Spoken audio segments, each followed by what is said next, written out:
Em entrevista à CNN, Javier Milei humilha Lula. O presidente argentino Javier Milei criticou as declarações do presidente Lula sobre o conflito em Gaza. E escancara toda a sua hipocrisia, toda a sua indignação seletiva e os seus ataques baixos e rasteiros ao Estado de Israel e ao povo judeu de maneira geral. ¿Qué opinión le merecen las declaraciones del presidente de Brasil? No estoy de acuerdo. Me parece condenable que hagan ese tipo de condenas. Lo que pasa es que ahí hay una posición ideológica. No casualmente usted me está nombrando a todos socialistas. Es decir, los socialistas tienen una doble vara. Si las dictaduras son socialistas, están bien. Las dictaduras están mal, sean de derecha, de izquierda, de lo que usted quiera. De arriba, de abajo, está mal. Esos no. Si los dictadores são de ellos, estão bem. Lula continua passando vergonha ao redor do mundo, né? Não feliz em gastar mais de 3 bilhões de reais. 3 bilhões de reais é uma cifra, assim, é uma quantidade de dinheiro abissal.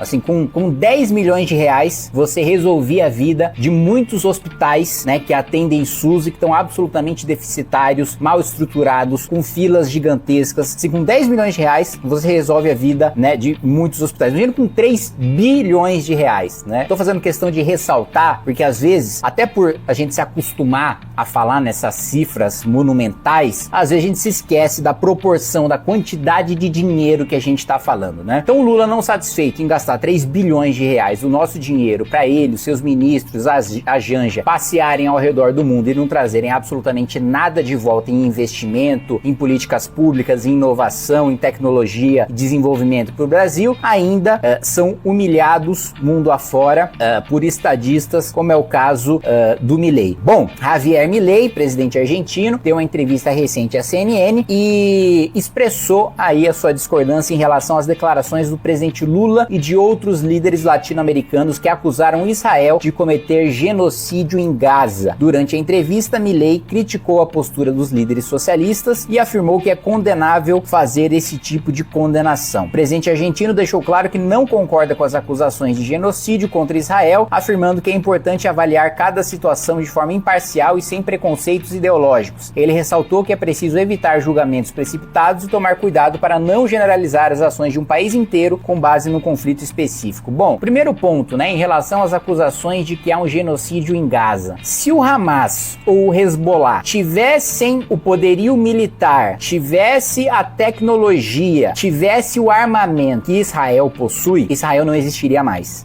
tá? Israel já estaria destruída. Eu devo lembrar aos senhores que eu estive em Israel 3 semanas antes do ataque e eu não ouvi de ninguém, né? Eu não escutei de uma imprensa distante. Eu estive lá, conversei com quem mora lá, tanto, né, na fronteira sul como na fronteira norte, tanto com quem mora ali em Sderot, do ladinho de Gaza e da faixa de Gaza, sofrendo ameaças do Hamas, como também na fronteira com a Síria e com o Líbano, da população que sofre com os ataques do Hezbollah. E antes mesmo dessa guerra estourar, centenas de foguetes já eram lançados todas as semanas contra o Estado de Israel. Israel só não está absolutamente destruída, não é por falta de vontade dos seus inimigos, é por falta de poderio militar. E é um poderio militar que hoje o Hezbollah e o Hamas não têm, mas que o Irã, com o apoio da China, com o apoio da Rússia e desenvolvendo bomba atômica, como está desenvolvendo em um estágio muito mais avançado,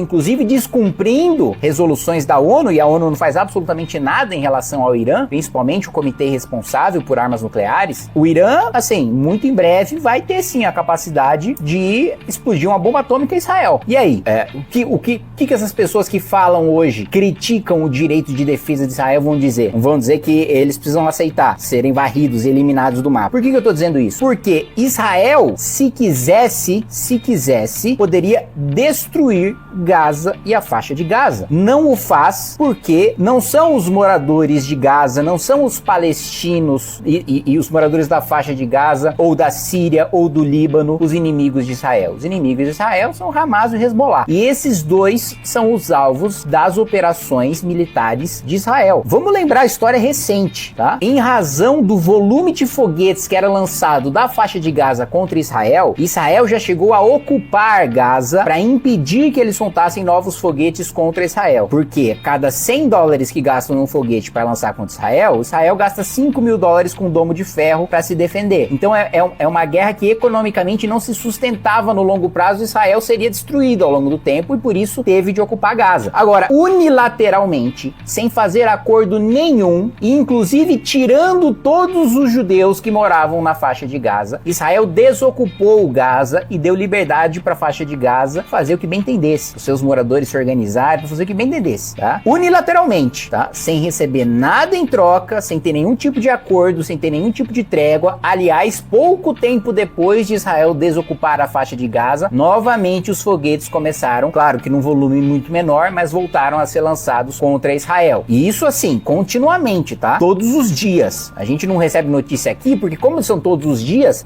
para Israel já era uma coisa comum. Para a imprensa internacional já é uma coisa comum. Agora, muitas vezes a gente não tem noção disso, de que lá, todos os dias, você tinha que acionar o domo de... Você tem que acionar o domo de ferro para defender o Estado de Israel. Então, Israel, se quisesse, estaria dominando, ocupando ou até governando a faixa de Gaza hoje. Saiu unilateralmente porque nunca quis governar Gaza, nunca quis ocupar Gaza. Fez isso por uma questão de necessidade. Agora, se os inimigos de Israel estivessem nessa posição, eles teriam exterminado os judeus. Porque é esse o objetivo aberto do Hamas e do Hezbollah. É bom a gente deixar essa falsa simetria que é criada com muita clareza. Agora, Milei diz outra coisa muito importante. Ele faz questão de ressaltar que as ditaduras são sempre prejudiciais. Milei diz o seguinte: se as ditaduras são socialistas, tá tudo bem. A ditadura é ruim. Seja de direita, seja de esquerda, do que você quiser, de cima, de baixo, é ruim. Para eles, não. Se os ditadores forem eles, está tudo bem. E é exatamente isso, né? As esquerdas ao redor do mundo arrotam democracia, mas muitas vezes, com raras exceções, quando os ditadores são os ditadores de Cuba, da Nicarágua, da Venezuela, da Coreia do Norte, aí tá tudo bem, não tem problema, não tem denúncias de violação de direitos humanos, não tem grandes protestos contra o autoritarismo. O problema deles não é com ditadura, mesmo porque ditadura faz parte do próprio processo revolucionário, né, do comunismo, que muitos deles defendem. Então, assim, até inclusive doutrinariamente, inclusive do ponto de vista intelectual, do ponto de vista acadêmico, né, muitos deles justificam a ditadura se for em prol da revolução. Então nunca tiveram problema com ditadura e nunca tiveram compromisso com democracia. O problema deles é ter ditadura de direita. E aí o que o Milei tá colocando aqui é uma coisa óbvia e que deveria ser clara e razoável e seguida por todos. Não interessa se de direita ou de esquerda, ditadura é ruim, não presta, é ruim. E é exatamente essa postura do Lula. Passa a mão, entrega dinheiro, dá empréstimo subsidiado, contrata empreiteira corrupta, né, pra dar uma mãozinha pras ditaduras amigas e denuncia apenas aquilo que lhe interessa. E muitas vezes com denúncias falsas, mal fundamentadas ou sem fundamento. É sempre bom a gente esclarecer, porque a esquerda faz parecer que ela é a maior preocupada, a maior guardiã da democracia, quando na realidade o que a gente tem visto é o contrário. Esquerdista passando pano pro imperialismo do Putin, pra autocracia do Putin. Esquerdista passando pano, PCdoB